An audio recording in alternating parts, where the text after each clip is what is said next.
एक सच जो शायद तुम सुनना नहीं चाहोगे। इस देश में एक वक्त ऐसा था जहां इंसान की कीमत उसकी मेहनत से नहीं उसकी जात से होती थी और कुछ लोग जन्म लेते ही इंसान नहीं माने जाते थे। उस वक्त की सच्चाई आज के भारत जैसी नहीं थी। तब सोसाइटी सीधे लाइन में नहीं सीधी सीधी दीवारों में बटी थी। ऊपर के लोग, नीचे के लोग और सबसे नीचे वो लोग जिन्हें इंसान भी नहीं माना जाता था। उन्हें मंदिर जाने का हक नहीं, नदी से पानी पीने का हक नहीं, रोड पे चलने की आज़ादी नहीं और सबसे बड़ी बात, उनकी आवाज़ की कोई कीमत नहीं। उन्हें छूना मना था, उनके साथ बैठना मना था, उनके साथ खाना खाना मना था और अगर वो किसी चीज़ को गलती से छू दे तो वो चीज़ अशुद्ध मानी जाती थी। लेकिन ये सब सुनने भर से समझ नहीं आता। डॉक्टर भीमराव अंबेडकर लिखते हैं कि जो लोग अछूतपन के बारे में सिर्फ सुनते हैं वो इसकी वास्तविक पीड़ा को समझ नहीं सकते।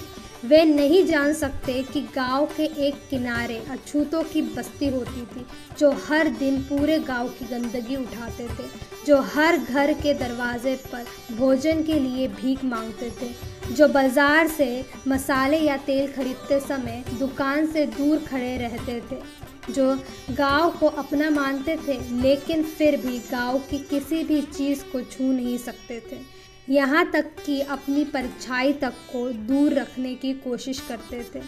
अंबेडकर कहते हैं कि इस व्यवस्था को समझने के दो तरीके हैं, या तो इसके बारे में सामान्य जानकारी दी जाए या फिर उन घटनाओं को बताया जाए जो वास्तविक में घटी है, और वे कहते हैं कि दूसरा तरीका ज़्यादा सच्चा है। इसलिए वे अपने जीवन की घटनाओं से शुरुआत करते हैं और आज हम भी शुरुआत करेंगे उसी एक बच्चे की कहानी से जिसने यह सब खुद जिया।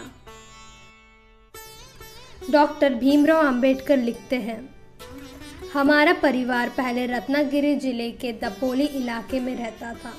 जब ईस्ट इंडिया कंपनी का राज शुरू हुआ तब हमारे पूर्वज अपना पुराना काम छोड़कर फौजी में भर्ती हो गए।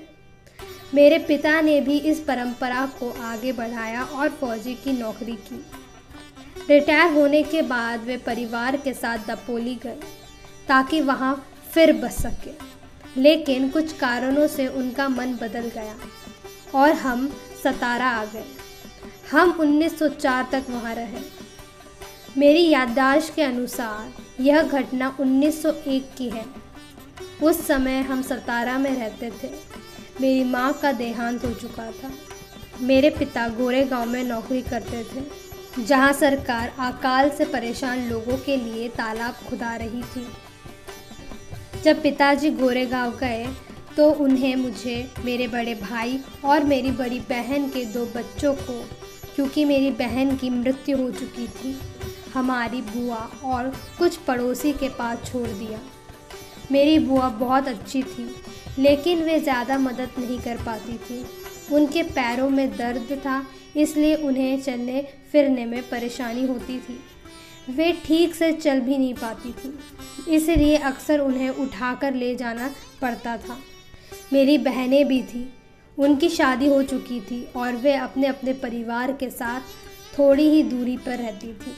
हमारे लिए खाना बनाना भी एक बड़ी समस्या थी, खासकर इसलिए क्योंकि हमारी काकी अपनी शारीरिक कमज़ोरी की वजह से काम नहीं कर पाती थी। हम 4 बच्चे स्कूल भी जाते थे और खाना भी खुद बनाते थे, लेकिन हम रोटी बना नहीं पाते थे, इसलिए हम रोज़ पुलाव बनाकर खाते थे। वह बनाना सबसे आसान था।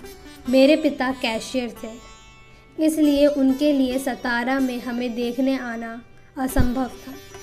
इसलिए उन्होंने एक चिट्ठी लिखी कि हम गर्मियों की छुट्टियों में गोरेगांव आ जाएं।